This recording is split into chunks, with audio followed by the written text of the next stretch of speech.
The first two rounds of March Madness have concluded with the Sweet 16 and Elite 8 coming up this week. And the USA national baseball team fell just short in the WBC to Team Japan. We'll talk about it right after this. You make it happen. You come back from the brink of hell. Kind of in a love triangle situation right now. And to help illustrate what needs to happen this next week for each team to make the playoffs, I have this nice whiteboard. Oh, Jesus. This one's for you.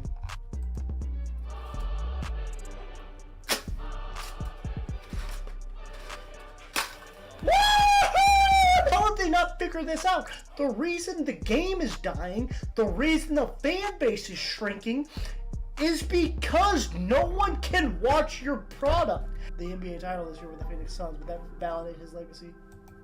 I have no comments about the snake. Hey, divorce is tough, man. I guess, yeah. Divorce is hard. Poor guy. Hopefully he can still kiss his son on the lips, though. Anyways,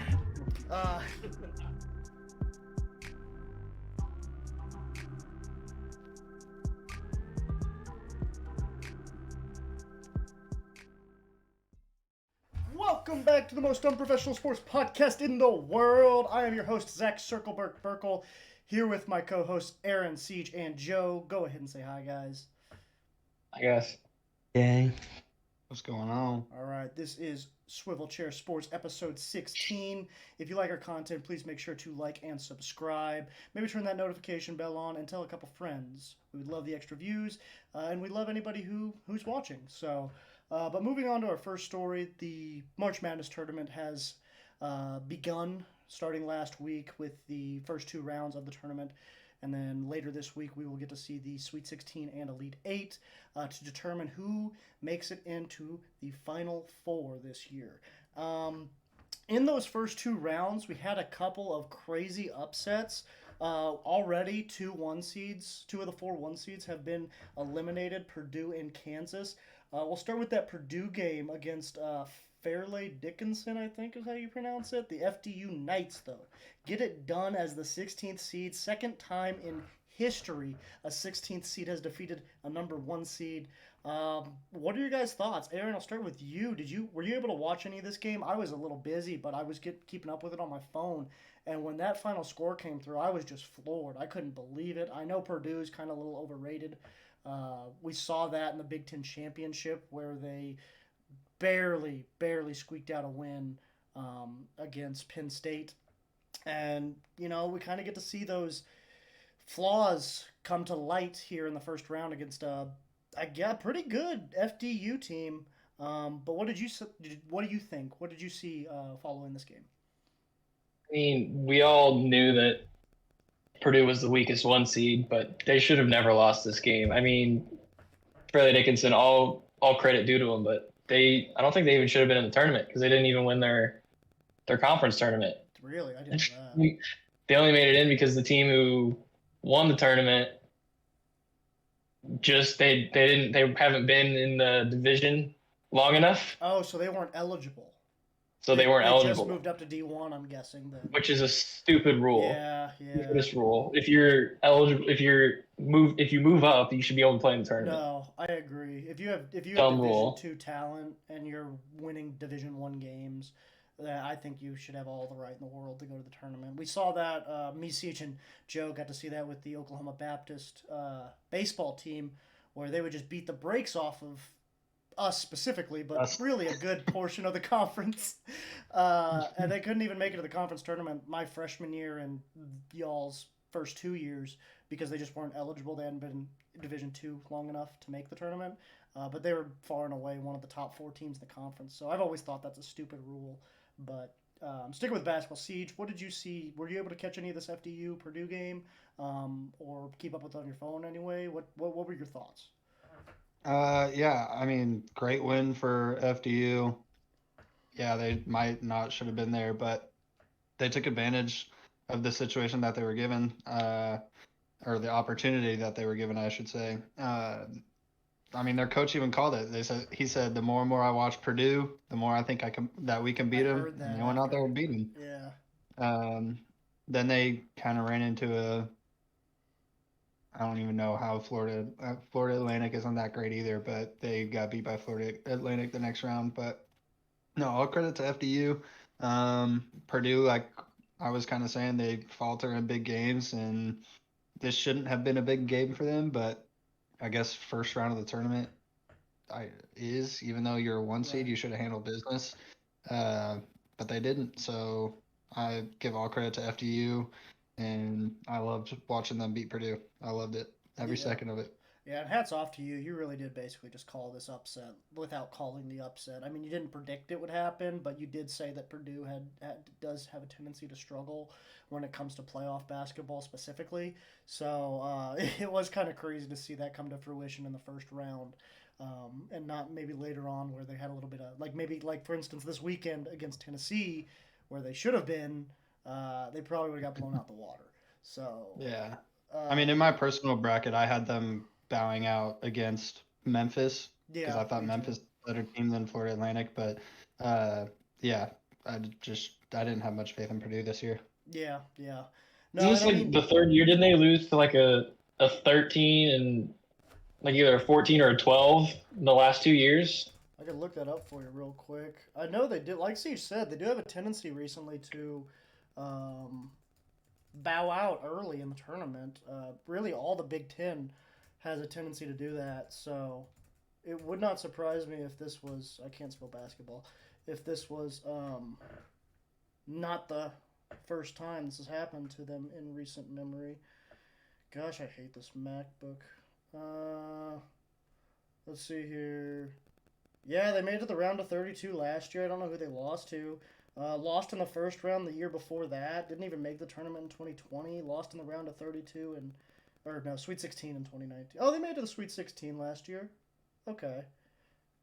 I don't know who they lost to, but they made it there. So, but yeah, crazy upset. Moving on to another one because we kind of talked that one a little long. Kansas Arkansas, a game I saw Arkansas as a threat to Kansas. I didn't think they would win per se, but I definitely thought Arkansas had the talent to compete with Kansas and at least make it a close game, and it really was close with that throughout from buzzer to buzzer. I mean, Arkansas and Kansas going back and forth the entire game. Kansas just couldn't hold on there late. Arkansas was able to make a run in the second half.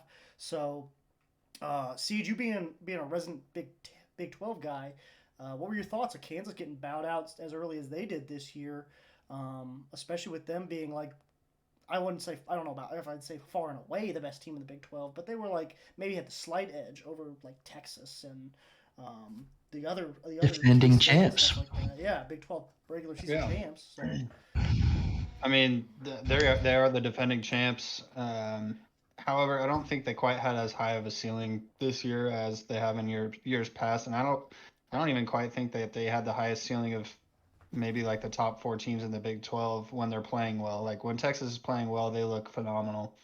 When Kansas State's playing well, they look really good too. So um, I don't know. It surprised me to see them go out to Arkansas, but I mean, hey, woo pig, I was wearing the Arkansas bucket hat you last were. last week. Uh, Arkansas is getting hot at the right time, and you could tell that in Devonte Davis's interview after the game. Like he was overwhelmed with emotion that Yeah, they went out there and beat the one seed. It was pretty cool interview. He yeah. just basically said that they were getting hot at the right time and that they finally figured it out, and I'm happy for him. Yeah, and I can't help but bring up the fact that I saw a lot of being from Kansas City. I get some KU suggested posts on my social medias like Facebook, Instagram, and all that stuff. I can't help Makes but you want to puke, doesn't it? oh yeah, it does. First of all, yes. But I couldn't help but like scroll through the comments after because like there was a post that showed the Arkansas head coach. He had taken his shirt off, waving it at the crowd, getting super hyped and stuff. It was a big win for them having a pretty up and down, inconsistent year where they would probably should have been a top four seed, at the very least a top seven seed, with the talent they had on that roster. Um, it was a lot of emotion coming through all at once, especially in a game that close where it comes down to literally 1 point. And all I saw on Kansas Jayhawk social media was like, "Oh, can you believe this head coach? He's so unprofessional. Like, can you believe taking oh yeah, you took your shirt off after winning the second round of the NCAA tournament. Woo, you're in the Sweet 16." But like, I was like, that is such a conceited way to look at it, and that is just the number one reason why I despise Kansas Jayhawk fans, is because they are the most conceited bunch, at least when it comes to basketball.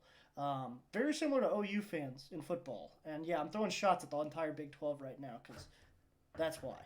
But Joe, I guess the big story from this game was Bill Self not being able to coach the Kansas Jayhawk team. Really since like the first round of the Big 12 tournament, I think it was. Do you think that made a big impact on the game, and that may have been the difference? Because I mean, they only lost by one. Do you think having Bill Self in there to motivate the guys and coach them up, he's been there, done that several times. Do you think that would have been a difference? Yeah, I mean, you can always say that it will, but I mean, Arkansas is just kind of one of those teams. They're kind of just gritty. They might not have the most talent out there. They're just gonna, play tough. And like C said, I mean, they got hot at the right time and they're balling. I mean, a 1 point game, you gave yourself a chance to win, and they couldn't hold on to it. I don't know how much coaching would have, Yeah. changed that. Yeah. Aaron, I'll let you speak your piece, being my fellow MU fan over here with a specific despise of the Kansas Jayhawks fan base. Go ahead. I'll just give you the mic.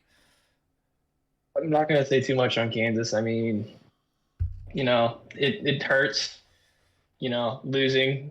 We feel that pain. Yeah, I was about to get to that after this. So I don't want to go in too hard because we have a much worse loss. But, yeah, I mean, credit to Arkansas. They won this game while shooting 20% from three. How they did that, I don't know. But, good win for them. And I'm excited to see what they'll be able to do in the next round. Yeah. So you kind of hinted on it. This would have been a lot more satisfying had Mizzou moved on to the Sweet 16 like they should have done. But instead, let's talk about Princeton and the miraculous Cinderella story they're in the midst of. As a 15 seed, they have cracked the Sweet 16, playing Creighton, who I would just like to... someone called the Creighton beating Baylor game. I don't know who. It's crazy. That guy was nuts, but it's cool. It's whatever. Hey, props to you. 1 for 20. Yeah, woo, go me. But yeah, Princeton taking on Creighton this weekend after upsetting Arizona, number 2 Arizona in the first round.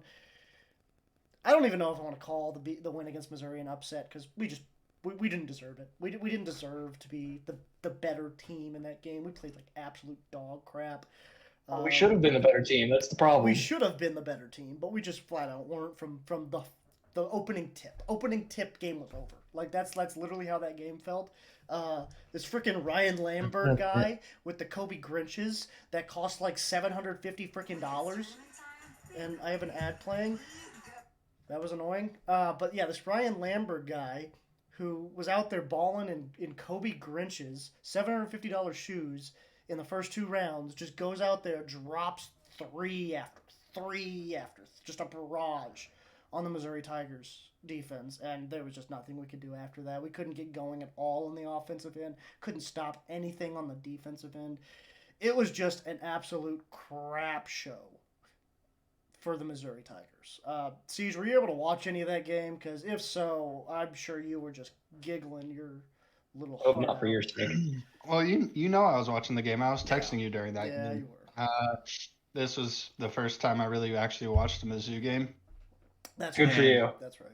Yeah, I'm sorry that's what I had to watch. I'm sorry that you didn't get to watch the Tennessee games. Those Yeah. are the better games to watch. I just feel like Missouri, in order for them to succeed, they need to play a very physical game.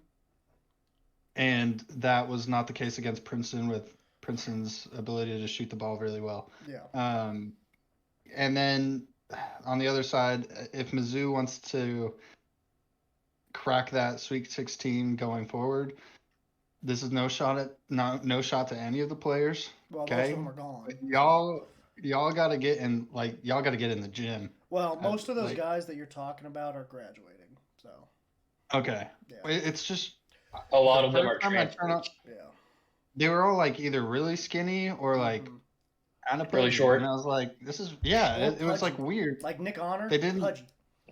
they didn't look like a basketball team to me. It was just weird watching. Yeah. But I mean, I don't know. I don't know if they were actually any good this year. That was the first time I watched them. It was weird. Aaron, go ahead. You watched more Mizzou basketball than I did this year. Were they good this year? So this was Mizzou's first quad 4 loss of the season, so it hurts extra bad. It was just kind of the perfect storm. I like I said, they don't like to, rebound. So going up against a team that is big and can get offensive rebounds, that's really our nightmare. And combined with the fact that Especially they shot pretty well yeah. and we couldn't hit the broadside of a barn, it was just we were never really in it. Yeah. And it's disappointing to see because you saw the spurts against Tennessee and Kentucky And even Bama. and for half Alabama. Yeah. So I think Mizzou tried to play a style of basketball that really only one team has been able to successfully play, and that's Golden State, and that was small ball. Mm-hmm. And I don't think you can do that at the college level. You need a legit big that can bang down low and get rebounds and hold down the paint. Which we did. And Kobe Brown, 6'8", is our, Yeah, if he's your biggest man. played our 5 for most of the year until Diarra started getting reps. Really, only the end of the season. So I was about to bring up Diarra. I was trying to figure out his name because I couldn't remember it. He came in early. Like, it was evident quick that we were not going to be able to rebound very well this game because he came in like the first 5 minutes. He usually doesn't. I didn't see him come in a game until maybe the last 5 games of the season. Yeah, he came in early in that game against Princeton. I'm pretty sure he came in within the first 5 minutes. Like, it was bad. The rebounding was not good, and they were just shooting the lights out from the beginning. Which sucks because I made this comment to Aaron. I may have even made it to Joe because I was with Joe the night this game happened. I saw the path Mizzou had to the Final Four. I saw it. It was right there. That's the Final Four. Beat Princeton. Creighton beat Baylor, took them out for us. We had a chance, maybe not, because 7-footer out-rebound us every single game, I'm sure. But, beat Princeton. And then beat Bama? Seed. I think we would have gave Bama we could have. I don't know if we would have. I think we could have given Bama a good game. We did it for a half in the SEC championship, or tournament, I mean. I think this is a little bit of Mizzou bias coming out, but I could see it. Like my optimistic mind saw us with a path. Not saying we were going to get there, but I could see it, like the possibility of it being there. And losing to Princeton, the worst team of those 3, it's just heartbreaking. But Joe, you got anything to add? Watching me just get beaten down live in front of a small studio audience, Joe Kai, or you Josh Kai. How'd you feel? Because I felt bad. I mean, you guys pretty much said it. I mean, March Madness. So as a fan, gotta love it. Love the upsets. Mm-hmm. Yeah, sucks when it happens to your team, but it's exciting when it happens to others. Like I said, I was giggling. At least Kansas lost after that. That kind of made up for it. So, but I guess moving on to this upcoming week with the Sweet 16 on the horizon, let's go ahead and get a couple of maybe not so much predictions, but look into the matchups a little bit. We'll start with this. I guess we'll start with the Alabama-San Diego State game. I feel like most of us kind of feel like Alabama's gonna run away with this one, but I don't know. What do you think, Aaron? I could see San Diego. Giving Alabama a little bit of a run. They're not a team to just kind of roll over. They play physical ball, which is kind of Alabama's weaker side, but Alabama's real big, real deep, good defensive team, and Miller hasn't been playing very well, so yeah, we'll see if I don't know. He caught he can fire kind of in pick that it second up. half, though. He caught fire in that second half last game. Yeah. I mean, he didn't score at all in their first round. Right. So anything in that that second round game from him, any production was a step up. But it'll be exciting to see if this little break gives him time to heal that groin a little bit and see if he can play up to his full potential. Yeah, hopefully he doesn't get arrested between now and then. But sorry, I just don't think he should be on the court. In my opinion, I feel like he should not be out there. But that's my opinion. So, Joe, what do you think about your hometown San Diego State Aztecs taking on the Alabama Crimson Storm? You think they got a chance? Alabama Crimson Storm. Crimson Tide. Storm. Roll Storm. Roll Storm, baby, bolts up. Oh man, man, I'm going for San Diego State. Just gotta go with the hometown. I'm hoping they pull it out. It's gonna be tough. Like, I mean, you have just talent-wise, the guys over at Bama, like outside of Brandon Miller, was it Javon Quinterly? Last game, A clowny 22 22. points, 4 of 6 from 3. Like, he bought out Clowney, 9 rebounds. Like, those dudes. Mm-hmm. I mean, it's gonna be a hard win for sure. But I mean, I'll be rooting for San Diego State for sure. Going for the hometown. Yeah. I mean, I would love to see the upset here. Obviously, I think I've made it. I mean, I hate saying Alabama's not a good team, but for them to play as close as they did to a Missouri team that just lost to Princeton like that, I don't know. Siege, San Diego State or Alabama? Who you got? Well, I think Alabama's going to win. I think San Diego State's going to give them. I think it's going to come down to one of those last possession games, to be honest. Really? They can be close. I think it's going to. I think it is. I mean, San Diego State came out and dogged the Furman team that beat Virginia. Furman was riding on a high. San Diego State just came out and said, "Here you go. Here's a loss by 23. Took care of business, moved on." Mm-hmm. I mean, Alabama also beat Maryland by 20. To be fair, though, Furman was lucky to be there with that last play against Virginia. I don't think I forgot to talk about that one. That was crazy, but go ahead. Absolutely, but they still took care of business, and Virginia just kind of... For sure. They showed that they didn't walk in there big-headed thinking they were just going to run away with it. Right, and then so I think San Diego State's better than what people think. I don't think they necessarily come out on top in this game, but I would like to see it happen. I think it'll be a good game. Well, according to me, they're in the Pac-12, so let's go San Diego State. I have Bama winning, though, but I'm rooting for San Diego State. I hope they pull out the upset. Give me all upset. Go ahead. That's what I want to see every single game an upset. I do, too. That's what honestly. Except for the 3 teams. That would mean both Big 12 teams are knocked out, so that'd be great. What agenda you got against the Big 12? Honestly, at this point, it's just to poke fun at Siege. But moving on to the next one, we got Creighton Princeton. Should be a pretty good game, I think. Low key, I want to go with Princeton, but that 7-footer Kalkbrenner, man, more blocks than fouls this season. That's insane. I think I'm gonna have to go with the Blue Jays here. Creighton moves on to the Elite Eight for the first time in I don't know how long. Maybe not that long, maybe really long. And they're probably going to face Bama, but heck, they're lucky to make it this far, even making it past Baylor. So, what do you think, Aaron? You got Creighton or Princeton? Let's go Tigers. Come on, Princeton. Yeah. I have to root for them. Yeah, at this point, I mean, it would be nice to lose to the champions. So, Princeton all the way. Oh, I don't see them winning. I just don't want to give you the satisfaction of Creighton moving on. Creighton, you don't think Creighton's that good, bro?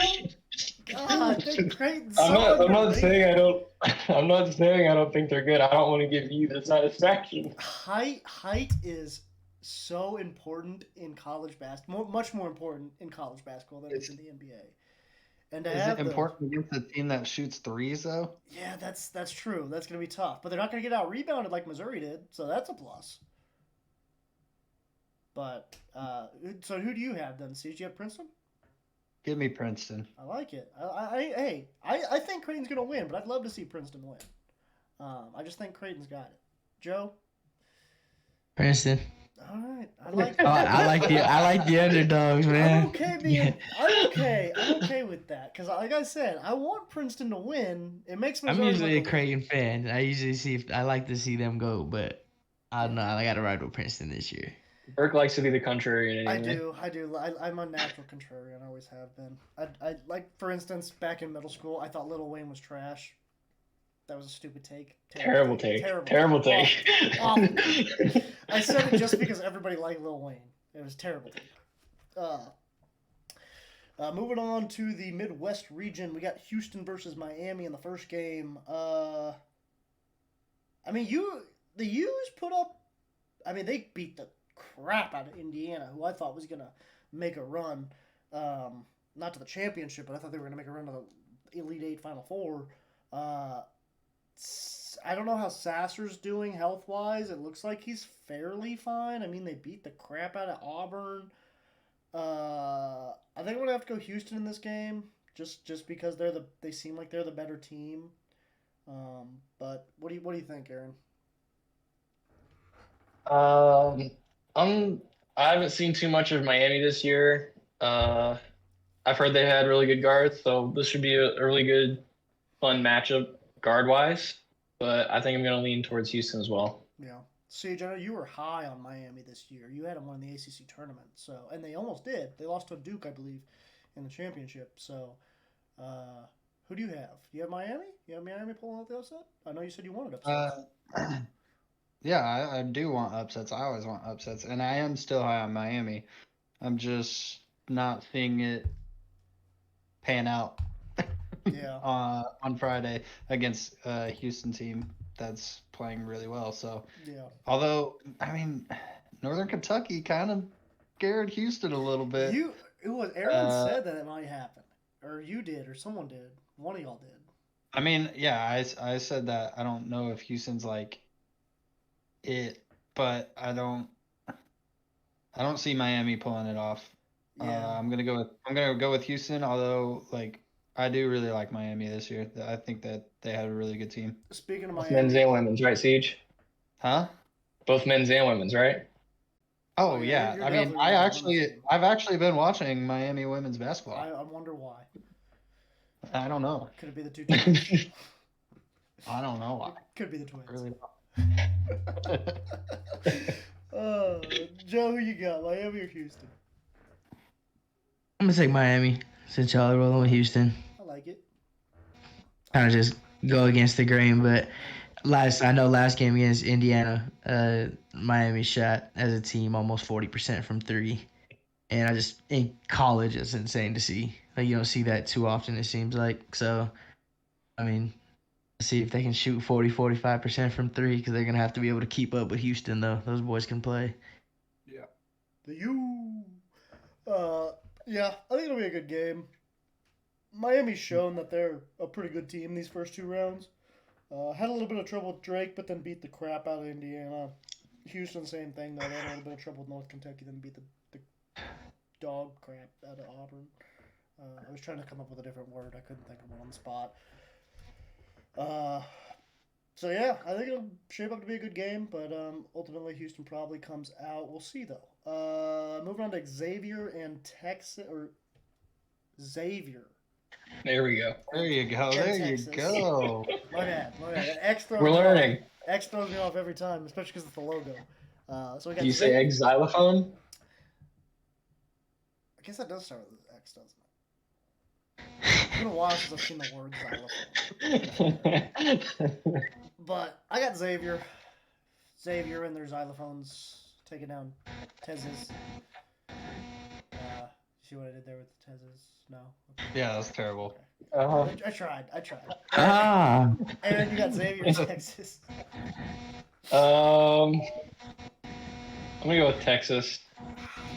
Just got faith in them. They're kind of a gritty team. They're an older team, so I think they're gonna be easy to rattle. I'll give you the grittiness. They showed that in the last 5 minutes against Penn State, where they honestly, they probably should have lost that game, and then that big dude just took, I don't know what his name is, I probably figured it out, just took over in those last 5 minutes.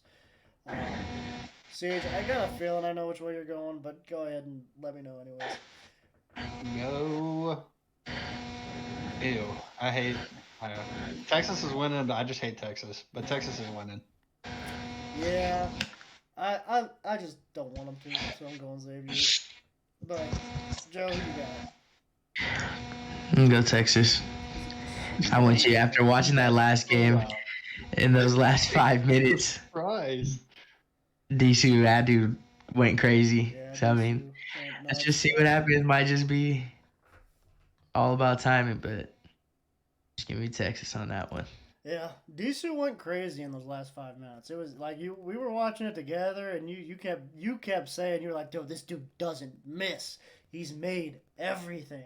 And I was like, "Ah." He went on like 6 straight possessions, just him. They just gave the ball to him. Yeah, I mean, it was. Yeah, he was killing them. He was killing them on inside right there, which sucked because I really wanted to see the upset there with Penn State, especially because it was against Big 12. Sorry, Zeke. But moving on to the Eastern region, we got Florida Atlantic University versus the Tennessee Favorite Vols. matchup. I really wish it was anybody else. If it was anybody else, if it was Memphis, even Fairleigh Dickinson, I would take that team. But because it's FAU, I'm gonna go Tennessee out of. I'm just gritting my teeth. Going Tennessee. Tennessee's not a good basketball Tennessee's team. not a good basketball team. They're not. I don't care if they win the national championship this year. Tennessee is not a good basketball team. But go ahead, Aaron. Tell me why Tennessee is going to win. They came out, they punched Duke in the mouth, literally several times. And I think they're going to do the same to FAU. I think they're just a little too big, and they can get their guards going. I don't think FAU is going to struggle to keep up. Yeah, I just think they're going to get overmatched by a Tennessee team that's really not that good, but a little bit better than FAU. Siege. Siege, Tennessee or FAU? Who you got? Tennessee. Yeah. Joe? That's all there is to it.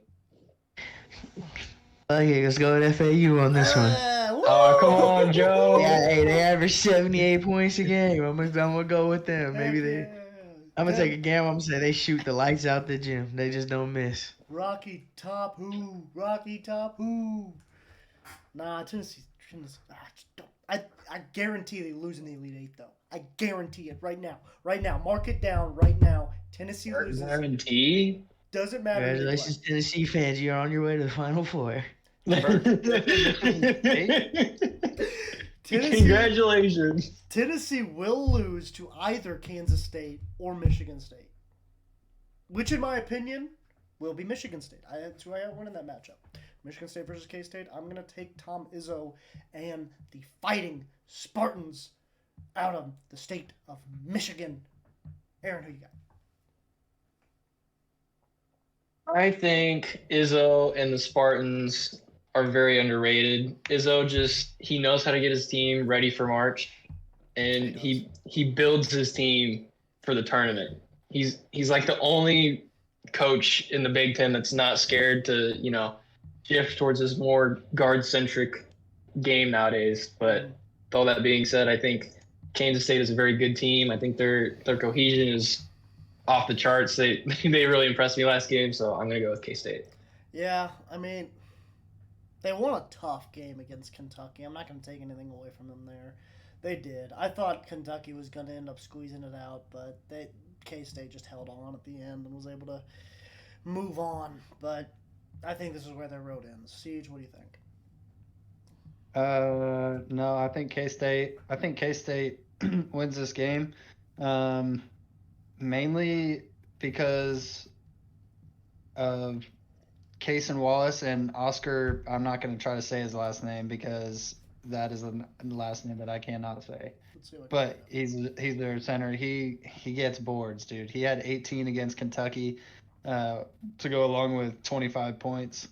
Like the dude just gets boards. And so if you're not giving team second chance points, dude, I don't know if it's Tshibwe.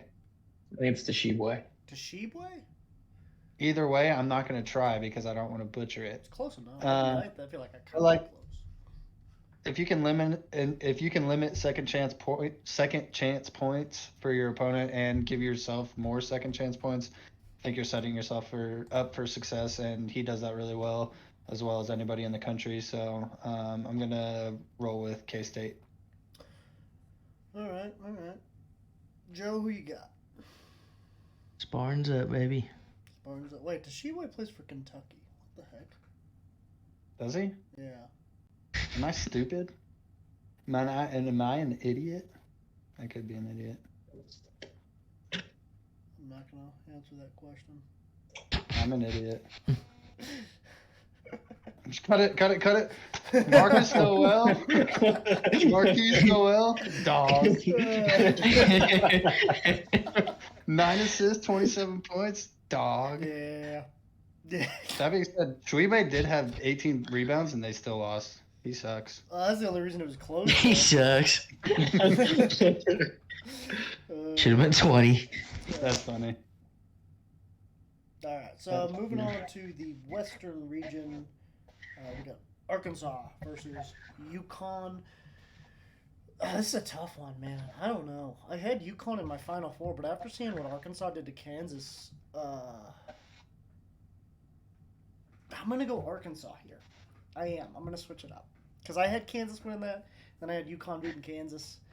But Arkansas showed me a lot of heart. I didn't have a lot of faith in them going into the tournament. Aaron did say that they were like, you said that they had, like, according to some sort of statistic, they were like the most likely to win the tournament or something like that, didn't you?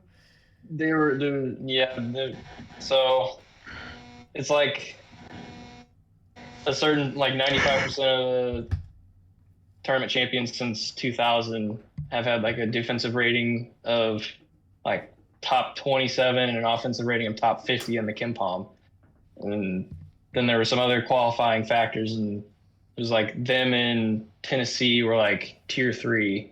And it was like Kansas and Texas and Houston were tier 2, and then like Alabama, UConn were tier 1. So we had a good matchup here. Yeah. So does that mean UConn's on that, like using that scale? Does that mean tier 1's higher than, like, I'm assuming tier 1's higher than tier 3, right? Yeah. Okay. So UConn is a pretty good team. Good. I knew something. Let's go. Who do you have winning though? I think I have to go with UConn. I think they're a little more consistent on the offensive side, and I think it's going to be a good defensive matchup. That'll be the keys to kind of constricting defenses here. Yeah, I'm going purely based off feels in this game because it's just so close. It's too close to call. Siege, you got UConn or Arkansas? Woo Pig, not because I think they're going to win, but just because I want my brother to have a good time. And you had the bucket hat.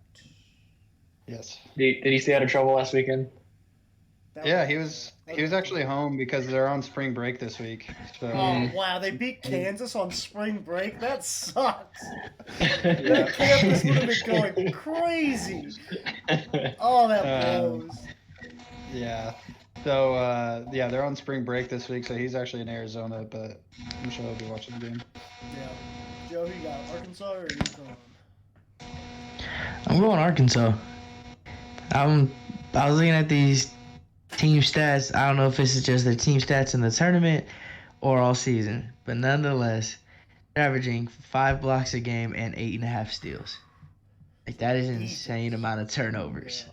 So, I mean, It's a lot of extra these kind of games, if UConn doesn't come out hitting on all cylinders, I mean, few turnovers messes up the game flow. You never know. Arkansas just seems like they just ran off momentum last game, and they'll do that again if they have to. Yeah, I know Nick Smith Jr. over there is supposed to be like a borderline lottery pick. He's a shooter, if I'm not mistaken. He's a shooter. Yeah. I can see him getting. Give me Arkansas. Let's see them put on a show. Yeah. I didn't have much faith in them before they beat Kansas, but after seeing that, I think they've got a chance. I guess moving on to our last game, we got Gonzaga versus UCLA. Obviously, UCLA's dealt with some injury issues here recently, but apparently that hasn't really slowed them down. They did have a little bit of a tough matchup against Northwestern, only winning by 5. But Gonzaga barely beat TCU Siege, I'm sorry. TCU put up a great fight. I thought they were going to pull it out. They just couldn't quite find it there in the last few minutes. Just because of that, I'll start with you this time. Siege, who you got, Gonzaga or UCLA? I had in my personal bracket, I was kind of high on TCU, so I had them going to the Elite Eight. So I got to go with Gonzaga here over UCLA. I don't know. I think Drew Timme is something special for college basketball, and I think having him alone will propel them past UCLA. Aaron, what do you think? Yeah, UCLA or Gonzaga? Gonzaga, Drew Timme. That's all you got to say. Yeah. Yeah, Drew Timme. I got Gonzaga as well. Joe? Give me UCLA. I like it. I like Cali. I like Drew Timme. I do, man. I'm a big fan, dude. He's a baller. He does it all. But I'm gonna just go with UCLA. As a USC fan, I don't like saying I was it, about to but say, yeah. as a Pac-12 fan, That's how I feel about the I won't be mad if they win. That's all I'll say. I will not be mad if they win. That's how I feel about the Arkansas pick. So I feel you there. I think UCLA could win. I definitely think it's gonna be a great game. Just think Drew Timme, man. Drew Timme, he's got that stash. He's got it all. He's got it all. Ladies flock to him. Men want to be him. There's really nothing. That is peak physical male performance. Is Drew Timme, and that hook shot's at Or female or horse, whatever he wants to be. Sure, it's 2023. But no, for real though, his hook shot is ridiculous. He makes that every time. I swear, he does not miss a hook. So, but I guess that'll do it for the March Madness section of this podcast.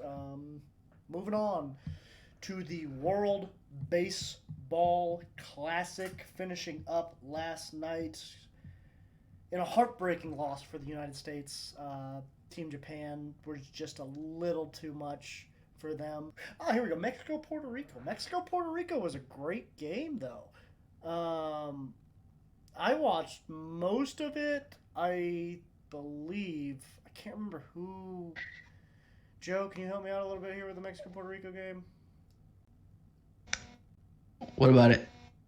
Who was like the guy that drove in the winning run for Mexico? I'm probably gonna pronounce this wrong, but it's like spelled like Genesis, I think. Geneses. Okay. I know it's not how it's pronounced because I think it's like hen something, but I'm not even going. Yeah. All I know is Mexico-Puerto Rico was a great game. Came down to two of the best Latin American countries. Well, I guess Puerto Rico's a territory. But two of the best Latin American baseball powerhouses in Mexico and Puerto Rico. Puerto Rico falling just a bit short after losing in the championship round last tournament, and Mexico went on a run, looking like they were going to make the championship game up until Japan, Shohei Ohtani, and really, oh crap, what's his name? He's on my freaking fantasy team. His nickname's Yoshi because his last name's Yoshita, I think. Something Yoshida just went absolutely nuclear in the semifinals. I think he went 3 for 3, including a 3-run bomb that tied it, or 3 for 4, including a 3-run bomb that tied it up for Japan, and even gave him a chance to be in that game because up until that point, it was that one home run from Mexico, that 1 3-run bomb from Mexico, Julio Urias, who he just hit. After that, it was just a stalemate between the two teams. No runs scored for the next few innings, and then Yoshida comes up, knocks out, pulls up, 3-run homer down the line, barely stays fair, ties the game up, gives Japan a chance. Mexico goes back up in front, 5-3, and then Japan comes up with, I think down 1 at this point, 5-4 in the bottom of the 9th inning. Their cleanup hitters up. Shohei Ohtani's on second. They had a pinch runner on first. Belts a double to the wall in left center field, bounces off the wall. Shohei scores easily, and honestly, the pinch runner was right on his heels the entire time. It was a walk-off, no doubt. First time I think I've ever seen a no-doubt walk-off double with a runner on first base. Like, that kid was flying. I don't think I've ever seen an MLB player run as fast as that guy did, Joe. What did you think of that game? Because that game was amazing. I mean, props to Japan. They just proved that they're the best team this year. As far as the walk-off goes, though, I mean, Mexico did everything right for the most part. They weren't out there trying to give up the game or anything. They made Japan earn it, and I mean, that's why they won it all. They clutched up when they needed to, and I mean, that guy came in, didn't play all game, came in to pinch run, read that ball as perfect as can be. Yeah. I mean, I think Off the even if bat, that he throw knew from it the was good. cutoff man was a hose piece just right down home plate, was a like great relay. It's I don't just think that he guy was was gonna so make fast. it either. Yeah. Like, I mean, it was a heck of a play. It was cool to see. Yoshida was kind of, he didn't know how he would clutch up in that situation necessarily when he was struggling, but he came through when he needed to. Yeah, I think Japan was like 1 for 11 with runners on up until that. Not Yoshida wasn't the one who drove in the winning run. I can't remember the guy's name, but it was their cleanup hitter, the guy who hit just before Yoshida in the lineup. He'd been struggling that whole game too. I think he had a hat trick, 0 for 3 with 3 strikeouts. Yeah. Comes up. Japan has not hit well the entire game with runners on base, let alone in scoring position. And I think it was like within the first couple pitches, maybe even the first pitch, dude belted that double, and it was just it was game over. It's all right off the bat. It was just whether or not it was going to be a home run or an extra base or just a double or probably not a triple because that guy was kind of big. But Siege, I believe you watched the game. What were your thoughts after Japan was able to just outlast Mexico there in the semifinals? I just hope Masataka Yoshida can do that for the Red Sox this year. Me too. He's on my fantasy team. That's what I'm hoping. But yeah, I mean, I don't know. Mexico had a pretty good team this year. I just think Japan with the arms that they have and most of them are old, not older, but like older than like the young guns. I guess you should say.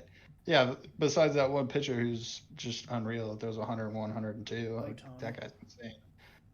No, not Otani. The other guy, I forget his name. Well, I know, but Otani does that too. He throws a. Oh yeah, I know. They have really good talent over in Japan, and they finally got to showcase it on the world stage, and it was fun to watch. Yeah, I didn't get to watch any of them last WBC because their games were way too early and they lost early in the bracket play. But getting to see those last 2 games, I didn't watch much of. Actually, I didn't watch any of their Italy game in the quarterfinals. But that semifinal game against Mexico, and then obviously the championship against the United States, Japan is on the come up. We're probably going to see a lot of Japanese-born players in the major leagues within the next 10, 15 years. Because that's a country that knows how to develop ball players, especially pitchers. Oh my goodness, their pitching staff was unreal. Love the splitter over there. They're big fans of the splitter. And they throw it well, so I wouldn't discourage that because they know how to teach the splitter over there. I don't know what it is. You don't see it a ton at the MLB level. You see it here and there. The guys who throw it in the MLB throw it really freaking well. And just about every single pitcher for Japan threw a nasty splitter that just fell off the table. It was ridiculous. But looking at the other side of the bracket where the United States played, starting with the quarterfinals, Joe, you and me were watching this one together against Venezuela. Really, it just came down to that Trey Turner grand slam. Oh my! Would you put that up there, right up there with the Adam Jones robbery? Obviously, the Adam Jones robbery was in a championship game, so it's probably not quite as prestigious. But the way Trey Turner just turned it on once bracket play came up was just insane. What are your thoughts about Trey Turner specifically, I guess, being a former Dodger, and the way he was able to play for the United States? I mean, it was cool to see. One part of it was because, like, in the playoffs, he hasn't been the best guy all the time. Right. Even when he was with the Nationals, like that year, he wasn't like the guy he wasn't the MVP and all that stuff. You know what I mean? So to see him step up when it was win or go home, that was real awesome to see. But I mean, he looked like he was, struggling to find it for a little bit. And dude hit a grand slam and went on a tear the rest of the WBC. So 4 I home mean, runs if in that rapid translates fire. anything into the regular season, like it's gonna be a scary Trey Turner for the MLB. Yeah, the Phillies are loaded if he's hitting like that over there.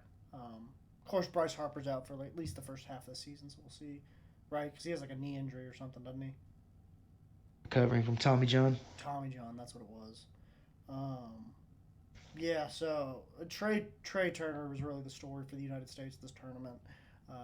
The Siege, what did you see out of the United States, though, as they made the trek to the championship game, barely edging out Venezuela, beating the absolute crap out of Cuba, and then just falling a little bit short to Japan and a really great pitching staff over there. Seeing Yu Darvish and Shohei Ohtani in the 8th and 9th definitely didn't help. What do you have to say for the United States of America baseball team? It's a good thing we had Trey Turner. That's pretty much all it was whenever it got to bracket play. I mean, the Cuba game was everybody, right? The Everybody got it. Venezuela game was kind of Trey Turner kind of overshadowed everything with that grand slam that he hit, 0-2 count. Mhm. So I mean, I think the U.S. had a really good showing. It sucks that they couldn't pull it out at the end, but I think the perfect ending was Shohei against Trout. Like that's a battle that I feel like a lot of people have been wanting to see for years, and they play on the same team. I mean, I would like to say that those are the two best players in baseball I'd say right now. Yeah.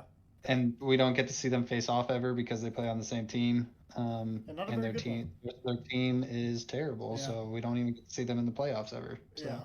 it was good to see them compete against each other, best on best, and that was fun. A fun way to end it. Yeah, I mean, it was the first time we got to see Mike Trout in a championship game. Only time we've ever seen Mike Trout in the Major League Baseball playoffs was back in 2014. He played 3 games and got swept by some underdogs out in Kansas City. I don't know who it was. I think Eric Hosmer, Mike Moustakis, some other guys were on the team. I'm not sure exactly who. Went on to the World Series though after sweeping the Angels and then sweeping the Orioles and then losing in 7 to the Giants. But I can't exactly remember who. Oh, the team that lost the World Series. Yeah, the Royals. Those guys. Fair enough. We won it the next year though. We made up for it. Aaron, as a guy who doesn't watch baseball much, were you what did you think about the WBC and all the coverage you heard? I'm sure you heard some sort of coverage at least, even if you didn't watch the games. Did it make you at all more excited for baseball? Like was the stuff you were hearing about intriguing to you? Like were you at least considering checking out the product, or what was your thought process during this tournament? No, it didn't get me excited for baseball because none of the Royals were there that were good. Well, You know. they were our 2 best players. They just didn't play well.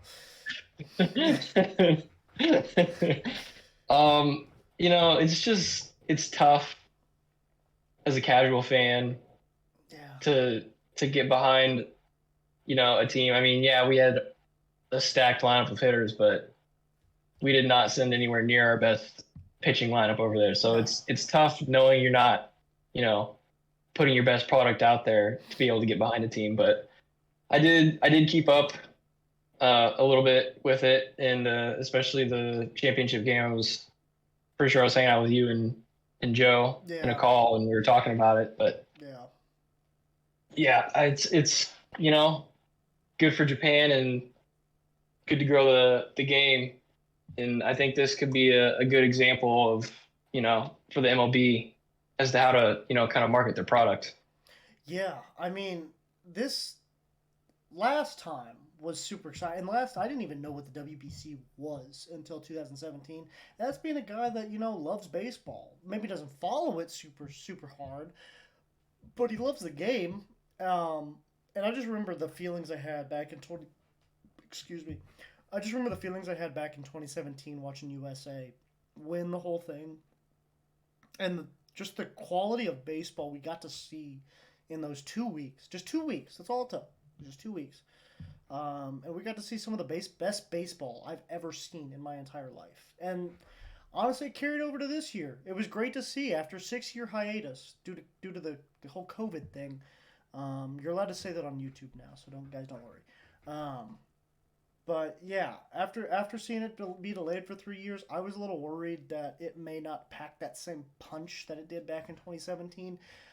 Because Joe can attest, me, him, Reagan, our buddies Reagan and Josh, and Reggie and David, we were all up in the dorm room just watching every single United States game.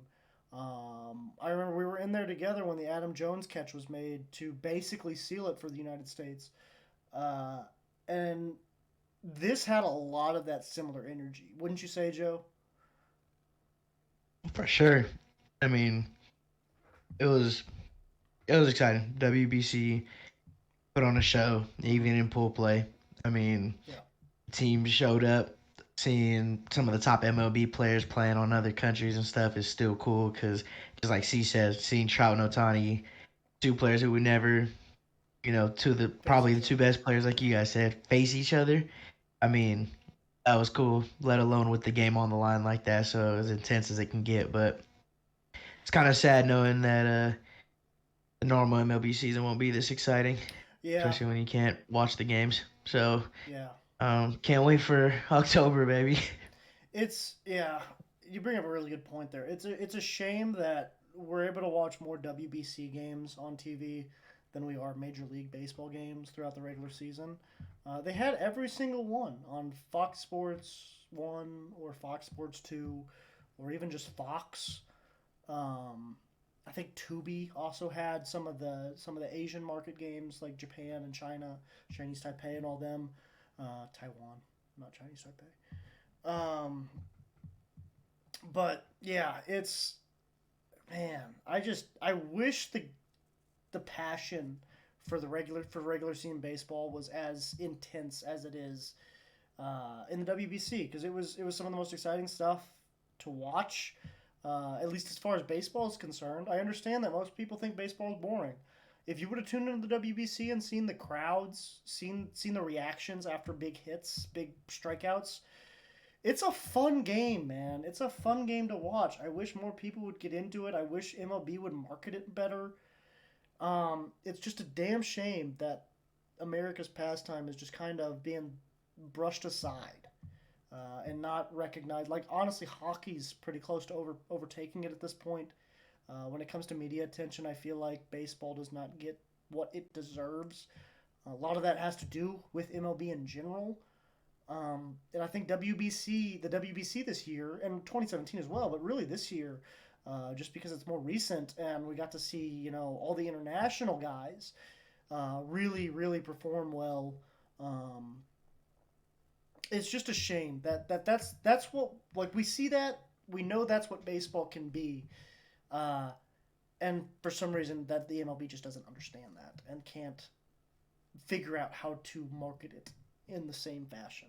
But it was a great tournament. Japan, hats off to them. Aaron, you want to hit the emoji? Thank you. Japan, hats off to them, man. They played they went undefeated the entire tournament, pool play, bracket play. Beat the best lineup probably in the whole tournament in the United States of America. As a Royals fan, I got to see Brady Sinker not pitch well, but he got to pitch in there. Bobby Witt Jr. got a hit and pinch ran a few times. MJ Melendez over for Puerto Rico, I think. I think he's Puerto Rican. MJ Melendez, the backup catcher / utility. He's kind of basically the other guy besides Salvi. Got to see him really show out for his home country. And then Salvador Perez won the frickin' MVP in his pool. So it was great as a Royals fan to see these guys who haven't played, some of them have never played meaningful baseball since leaving high school or college or whatever it may be. Salvi hasn't done that since 2015 because I don't think Venezuela made it very far in 2017. I could be mistaken.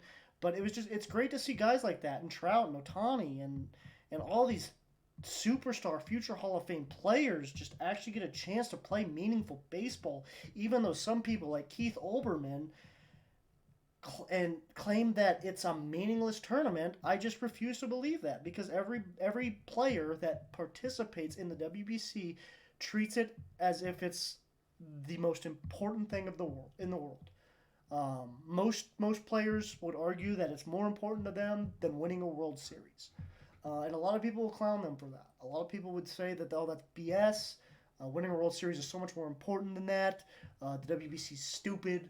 And they're just objectively wrong. I'm not going to give them any grace at this point. They're just objectively wrong. When you look at the way the players carry themselves and how much passion they have and how much passion the fan bases have, it makes me wish America would take it a little bit more seriously. Like Aaron, you brought up that the pitchers, we didn't get to see the best American-born pitchers in this WBC, or really any WBC. A lot of that's because the teams that they play for don't allow them to go to that. They think they're too scared of injuries and stuff like that because it affects their bottom dollar or whatever. And at the end of the day, I just wish that these organizations and these owners would have more passion for their country, like a Puerto Rico or Dominican Republic or a Japan, where all of these everybody in the entire country takes it as serious as a heart attack, and America just doesn't seem to get that, and it's frustrating. But Joe, CJ, Real quick, I gotta cut y'all off. Go ahead. I'm hopping out. Y'all boys have a great night. Appreciate y'all watching. I'll see y'all. Catch you later, bud. Well, I would have stopped him, but that'll do it for this episode of Swivel Chair Sports. We'll wrap it up with our random sports fact of the week, sticking with the. Actually, no, I forgot to switch it to a tennis fact.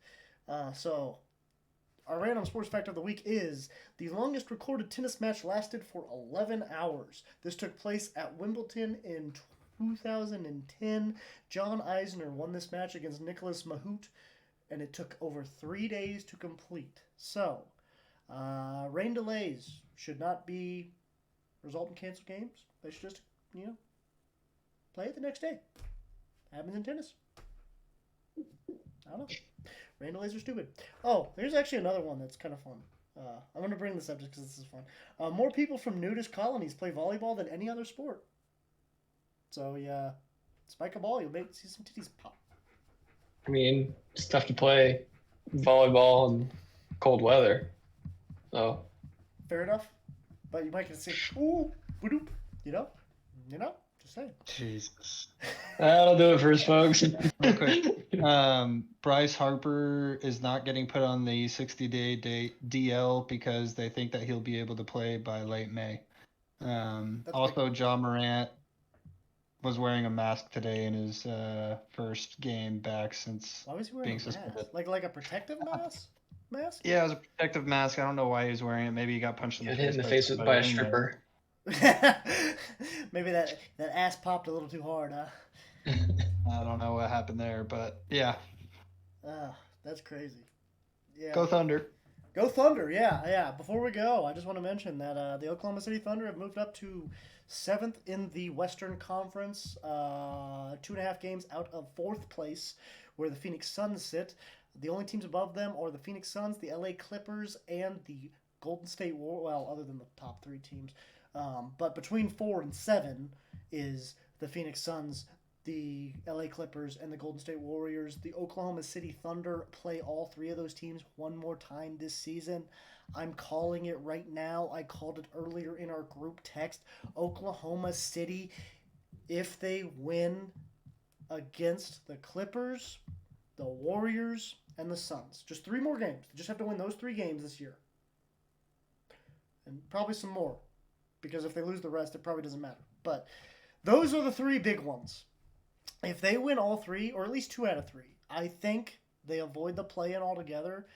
Get in as at least a 6 seed, maybe 5 or 4. Who knows? Who knows? The Clippers just lost Paul George. The Suns don't have Kevin Durant for the rest of the regular season, and the Warriors can't seem to win on the road. So I think anything's possible when it comes to Oklahoma City. I think they're a scary team that they could easily make a pretty crazy run here, Siege. As a resident Thunder fan, before we go, what do you think of that? Yeah, Yeah, they're playing really well. They're playing really well. So, Hey. I guess we'll see. And they close out. They beat the Clippers by 1 yesterday. It's a win. They beat the Suns by 4. Like they're finding a way to That's all that win matters. some close games. So Yeah. that's exciting. And I went to the last Warriors Thunder game, and it was amazing. Steph Curry, I think he dropped 40, and the Thunder still won. Like it's the Thunder are hot right now. I'm telling you, folks. Steph did drop 40 on us. Yeah, and you still won though. That is true. So doesn't matter, mainly because Klay Thompson couldn't shoot his way up a paper bag. I think he put up like 30 shots, only made like 10. So, but that'll do it for this episode of Swivel Chair Sports, the most unprofessional sports podcast in the world. I have been your host, Zach Circleberg-Burkle.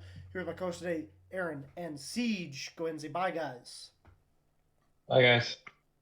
I don't like being forced to say what I need to say. Bye, guys. I'll switch it up from here on out then. But anyways, ladies and gentlemen, please, if you made it this far in the video and you enjoy our content, make sure to like and subscribe. Maybe hit that notification bell and share it with a friend or family member. We would love the extra views. But other than that, that'll do it for this episode. Deuces.